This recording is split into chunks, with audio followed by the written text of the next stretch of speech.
Piala Dunia 2026 yang seharusnya menjadi pesta sepak bola terbesar dunia kini justru berada di ujung tanduk. Gelaran yang akan berlangsung di Amerika Serikat ini mulai kehilangan aura magisnya setelah sejumlah negara Eropa mengancam boikot. Timnas Jerman disebut siap mundur dari Piala Dunia 2026 sebagai bentuk tekanan politik atas ambisi Amerika Serikat yang ingin mencaplok Greenland, wilayah otonom Denmark. Konflik ini bukan lagi soal sepak bola, melainkan soal harga diri, kedaulatan, dan keamanan global. Tak hanya Jerman, beberapa negara Eropa lainnya juga mulai mempertimbangkan langkah serupa. Situasi keamanan, kebijakan visa Amerika Serikat, hingga ketegangan geopolitik membuat Piala Dunia 2026 dinilai berpotensi menjadi ajang paling tidak seru dalam sejarah. Apakah Piala Dunia 2026 benar-benar akan digelar tanpa Eropa? Seberapa besar kerugian Amerika Serikat jika boikot ini benar-benar terjadi? Jangan di-skip, Anda akan tercengang melihat fakta yang mengerikan tentang FIFA dan Piala Dunia. Piala Dunia 2026 di ujung tanduk akibat politik Trump. Ketika sepak bola diseret ke Gedung Putih, bayangkan ini. Piala Dunia tinggal hitungan bulan. Harusnya dunia lagi ribut debat formasi, debat striker, debat siapa juara. Tapi yang terjadi malah debat politik. Bukan VAR, bukan wasit, bukan jadwal gila, tapi Donald Trump. Iya, lagi-lagi dia, Presiden ke-47 Amerika Serikat yang hobi bikin gaduh. Bukan cuma di negaranya, tapi sampai ke ruang ganti Piala Dunia. Piala Dunia 2026 yang rencananya digelar di Amerika Serikat, Kanada, dan Meksiko. Sekarang statusnya bukan pesta sepak bola, tapi sandera konflik geopolitik global. Bola belum ditendang, anthem belum dinyanyikan, tapi ancaman boikot sudah berterbangan dari segala arah. Dan yang paling keras suaranya, Eropa. Jerman mulai gerah, ini bukan soal bola, ini soal harga diri. Awalnya banyak yang menganggap isu pembatalan Piala Dunia 2026 cuma gosip.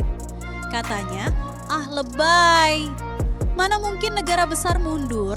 Sampai akhirnya, Timnas Jerman angkat suara. Bukan fans, bukan media, tapi federasi. Jerman secara terbuka mempertimbangkan mundur dari Piala Dunia 2026. Alasannya? Bukan teknis, bukan keamanan stadion, tapi Donald Trump dan Greenland. Iya, Greenland. Wilayah otonom Denmark yang tiba-tiba pengen diakuisisi Trump, seolah itu properti dimonopoli. Trump dengan gaya khasnya ngomong soal pencaplokan Greenland seolah itu urusan bisnis properti. Padahal buat Eropa, ini tamparan keras. Ini bukan cuma soal satu pulau es, tapi soal kedaulatan, NATO, dan harga diri benua biru. Dan Jerman bilang dengan gamblang, kalau Amerika terus ngotot, Piala Dunia bisa jadi alat tekanan politik, bukan perang, bukan sanksi ekonomi, tapi boikot. Karena Eropa paham satu hal, tanpa Eropa, Piala Dunia pincang. Trump seperti anak kecil, mainan harus jadi miliknya. Kalau mau dianalogikan, Trump itu seperti anak kecil super kaya di taman bermain. Melihat mainan orang lain, lalu bilang, gue mau, pokok. Greenland dilihat bukan sebagai wilayah berdaulat, tapi aset strategis. Soal NATO, Uni Eropa, Sekutu Lama, bodo amat. Yang bikin Eropa makin panas adalah sikap Gedung Putih yang terkesan meremehkan mereka. Pernyataan Caroline Leavitt, sekretaris pers Gedung Putih, jadi bensin ke api. Kurang lebih pesannya begini, kehadiran pasukan Eropa nggak akan mengubah keputusan presiden. Artinya apa? NATO dianggap figuran. Uni Eropa dianggap penonton. Harga diri Eropa dilipat, dimasukkan laci, dikunci. Dan di titik ini, Jerman mulai bilang, oke, kalau begitu kita main di lapangan lain. Lapangan bernama Piala Dunia. Boikot sepak bola, senjata paling nyakit. Kenapa boikot Piala Dunia begitu mengerikan buat Amerika? Karena ini bukan boikot sembarangan, ini bukan negara kecil, ini Jerman. Negara dengan sejarah, prestasi, dan pengaruh global di sepak bola. Der Panzer bukan tim figuran, mereka brand. Menurut Jurgen Hart, sumber Sport B, wacana mundur ini bukan gertakan. Ini tekanan politik murni. Pesannya jelas, kalau Trump tetap keras kepala, kami tarik diri. Dan Jerman tidak sendirian. Spanyol ikut panas, tapi dengan alasan berbeda. Kalau Jerman fokus ke Greenland dan Uni Eropa, Spanyol datang dengan isu yang lebih panas, Palestina. Spanyol secara terbuka menyatakan ketidaksenangan terhadap dukungan Amerika Serikat ke Israel. Bagi negeri Matador, ini bukan sekadar konflik luar negeri. Ini soal nurani dan solidaritas. Posisi mereka tegas. Selama Palestina masih dalam kekangan, Spanyol mempertimbangkan tidak tampil di Piala Dunia 2026. Bayangkan itu, Jerman plus Spanyol. Dua raksasa Eropa. Dan kalau dua ini jalan, yang lain cuma tinggal nunggu waktu. Prancis, Inggris, Belanda, efek dominonya mengerikan. Tanpa Eropa, Piala Dunia. Jadi apa? Sekarang kita jawab pertanyaan paling brutal. Apa jadinya Piala Dunia tanpa Eropa? Jawabannya simpel, kehilangan jiwa. Siapa pemain terbaik dunia saat ini? Mayoritas dari Eropa. Liga terbaik dunia? Eropa. Duel paling ditunggu? Eropa versus Eropa atau Eropa versus Amerika Selatan. Tanpa Jerman, Spanyol, Prancis, Inggris, Italia, Piala Dunia cuma jadi turnamen besar, tapi rasa friendly match. Kayak nasi goreng tanpa garam, bisa dimakan tapi hambar. Dan inilah yang bikin manuver boikot Eropa sangat cerdas. Mereka nggak angkat senjata, mereka angkat absensi. Silakan lanjutkan Piala Dunia, tapi tanpa kami. Trump mungkin kebal kritik, tapi tidak kebal kerugian. Trump boleh cuek soal kritik moral, tapi satu hal yang selalu bikin dia mikir, uang. Dan Eropa tahu itu. Boikot ini bukan drama. Ini hitungan dingin. Piala Dunia tanpa Eropa bukan cuma kehilangan gengsi, tapi kehilangan miliaran dolar. Dan itu baru ancaman dari Eropa. Belum Asia, belum visa, belum keamanan. Dan disitulah Piala Dunia 2026 mulai goyah.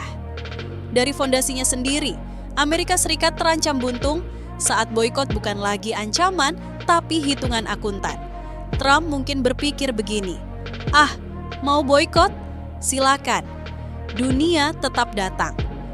Masalahnya, angka nggak bisa dibohongi. Dan sepak bola modern itu bukan soal cinta olahraga semata. Ini industri raksasa. Ini mesin uang. Begitu Eropa mulai angkat alis, FIFA langsung keringat dingin.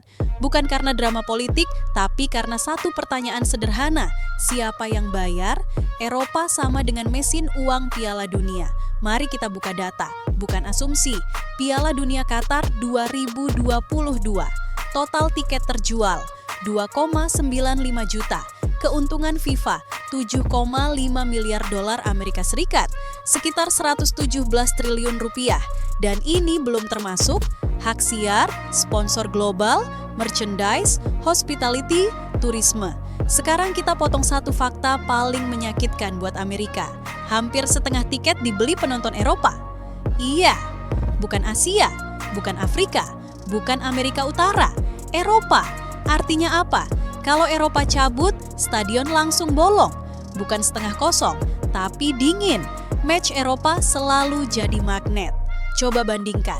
Laga grup biasa yang melibatkan tim Eropa rata-rata menarik 40.000 penonton per pertandingan.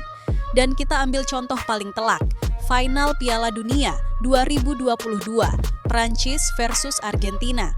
Di Prancis saja ada 24,08 juta orang nonton Mbappe hat-trick. Di Argentina, cuma 12,07 juta. Bukan meremehkan Argentina, tapi ini menunjukkan satu hal. Daya beli dan daya tonton Eropa itu brutal. Kalau Prancis nggak main, Spanyol nggak main, Jerman nggak main, hak siar di Eropa bisa ambruk. Sponsor global mulai hitung ulang kontrak. Brand mulai mikir, masih worth it enggak? Trump kehilangan puluhan miliar bukan receh. Piala Dunia 2026 rencananya digelar di Amerika Serikat sebagai mesin ekonomi nasional. Hotel, restoran, transportasi, UMKM, semua diharapkan panen. Tapi tanpa Eropa, Amerika Serikat berpotensi kehilangan puluhan miliar dolar. Ini bukan asumsi. Ini hitungan kasar dari penjualan tiket, turisme internasional, hak siar Eropa, sponsor Eropa. Dan jangan lupa, Amerika itu mahal, bukan Qatar. Hotel mahal, transport mahal, makan mahal, Tanpa fans Eropa yang terbiasa belanja besar, semua itu jadi beban. Fakta pahit, tiket sudah mulai dibatalkan. Ini bukan ancaman masa depan, ini sudah kejadian. Ribuan fans membatalkan tiket Piala Dunia 2026. Alasannya simpel, keamanan dan visa. Dalam satu malam, sekitar 16.000 hingga 18.000 tiket dibatalkan. Kalau kita pakai harga tiket termurah saja, Amerika sudah rugi belasan juta dolar. Belum tiket premium yang harganya bisa tembus 6.000 dolar per lembar. Kalau yang batal itu kelas atas, kerugiannya langsung loncat jauh. Dan ini baru awal. Kebijakan visa Trump, blunder mahal. Trump bikin satu kebijakan yang mungkin terlihat nasionalis, tapi efeknya menghantam Piala Dunia dari dalam. Pemblokiran visa untuk 75 negara. Dalihnya ekonomi dan keamanan. Katanya, imigran jadi beban negara. Analogi sederhananya begini, Trump nggak mau negaranya kemasukan orang yang dianggap nggak produktif. Masalahnya, Piala Dunia itu butuh orang asing, butuh fans, butuh ofisial, butuh pemain. Begitu visa diperketat, fans langsung mikir, ngapain jauh-jauh ke Amerika kalau masuknya aja ribet? Dan jawabannya jelas, nggak jadi berangkat. FIFA panik, Infantino mulai hitung skenario terburuk. Begitu data pembatalan tiket masuk, FIFA langsung gelar rapat darurat. Gianni Infantino tahu betul, kalau ini dibiarkan, Piala Dunia 2026 bisa jadi catatan hitam sepanjang sejarah. Para pejabat senior dipanggil, perwakilan tuan rumah ditekan, dan satu opsi ekstrim mulai muncul ke permukaan. Pemindahan tuan rumah. Iya, opsi yang dulu dianggap mustahil, sekarang mulai dibicarakan serius. Inggris muncul sebagai opsi darurat. Jeff Stelling, figur senior sepak bola Inggris, secara terbuka menyarankan, pindahkan ke Inggris. Alasannya sederhana, infrastruktur siap, keamanan stabil, visa lebih ramah. Pengalaman besar Inggris terakhir jadi tuan rumah 1966. Dan momen itu masih hidup dalam sejarah. FIFA tahu kalau Amerika terus keras kepala, opsi ini bisa jadi penyelamat. Boykot bukan lagi wacana. Ini hitungan bisnis tanpa Eropa. Stadion sepi, sponsor mikir ulang. Hak siar melemah, Amerika buntung, FIFA terpojok. Dan yang paling ironis, semua ini bukan karena sepak bola, tapi karena politik satu orang. Visa ditutup, Iran terancam mundur, FIFA kalang kabut. Piala Dunia 2026 menuju gagal total? Kalau kamu kira masalah Piala Dunia 2026 cuman Eropa, kamu salah besar. Itu baru lapisan atas. Di bawahnya, ada bom waktu yang jauh lebih berbahaya, kebijakan dalam negeri Amerika Serikat sendiri. Iya, Piala Dunia 2026 ini bukan cuma diserang dari luar, tapi digali kuburnya dari dalam. Iran di ujung tanduk, sepak bola ketabrak geopolitik. Dari Asia, satu nama mulai muncul ke permukaan. Iran, negeri ini bukan tim sembarangan, langganan Piala Dunia, punya basis fans fanatik, dan selalu jadi simbol perlawanan politik global. Masalahnya, hubungan Iran dan Amerika Serikat sedang panas-panasnya. Trump terang-terangan menyerang kepemimpinan Iran. Nada bicaranya bukan diplomatik, tapi konfrontatif.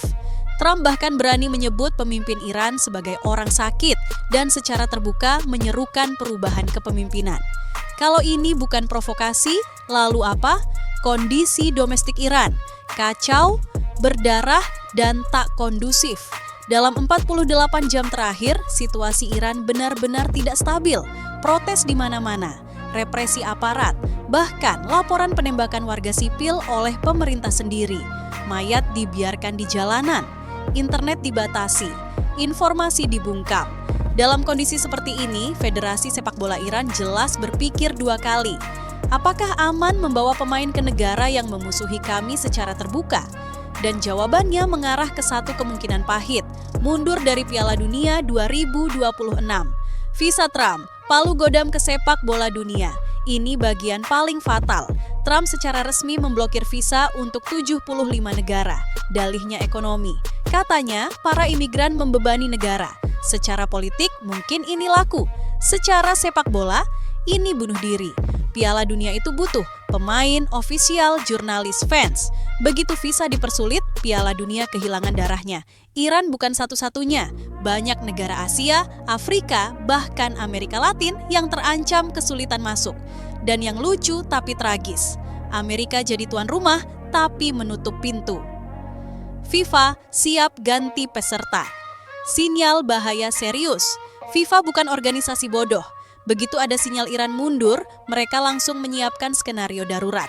Dua nama muncul, Uni Emirat Arab, Irak UEA karena ranking non-unggulan tertinggi Asia, Irak karena jalur playoff antar konfederasi. Ini mengingatkan kita pada sejarah lama. Piala Dunia 1950 ketika India mundur karena biaya perjalanan. Tapi bedanya, yang ini bukan soal uang, tapi politik global. Tuan rumah terancam pindah. Dulu mustahil, sekarang realistis. Ketika FIFA mulai membahas pemindahan peserta, relokasi venue, bahkan pemindahan tuan rumah itu artinya satu hal. Situasinya genting. Inggris kembali muncul sebagai opsi rasional. Aman, stabil, pengalaman, dan ironinya luar biasa. Amerika Serikat bisa kehilangan Piala Dunia bukan karena gagal siap, tapi karena gagal mengelola ego politik. Persiapan runtuh, kepercayaan ambruk. Piala Dunia itu soal kepercayaan. Begitu kepercayaan hilang, semuanya ikut runtuh. Sponsor mulai ragu. Fans batal datang. Federasi bimbang ikut atau tidak. Dan semua ini terjadi sebelum kick-off pertama. Mari kita rangkum tanpa basa-basi. Eropa mengancam boikot, Jerman dan Spanyol sudah bicara terbuka, ekonomi Amerika terancam ambruk, tiket dibatalkan massal, visa diblokir 75 negara, Iran diambang mundur, FIFA siapkan skenario darurat, tuan rumah terancam pindah. Kalau ini bukan krisis, lalu apa? Piala Dunia 2026 berpotensi jadi Piala Dunia paling politis, paling kacau, dan paling memalukan dalam sejarah modern. Dan yang paling menyedihkan, sepak bola cuma jadi korban. Belum bola ditendang, Piala Dunia 2026 sudah hampir KO. Sekarang pertanyaannya tinggal satu, apakah FIFA akan berani melawan tekanan politik atau justru membiarkan Piala Dunia tenggelam demi satu kepala negara? Kalau kamu punya pendapat, tulis di kolom komentar.